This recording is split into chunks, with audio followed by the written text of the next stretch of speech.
Ang petsa ng pagsasahimpapawid ng inaabangang serye sa TV na A Knight's Tale ay inihayag na. Ang petsa ng pagsasahimpapawid ng inaabangang bagong serye ng mga screen ng ATV, A Knight's Tale, ay inihayag.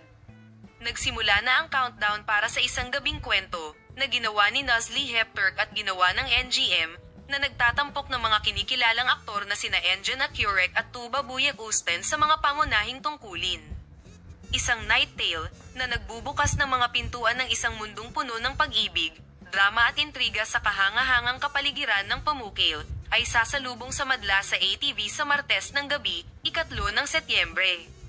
Umupo si Emre Kabakusin sa upuan ng direktor, Hinahanap Ka, sinulat ito ni Ida Tezcanem, at ang cast ng serye ay magsasama ng mga pangalan tulad ni Tugba Buyek Usten at Engin Akurek Gurkan Aigen.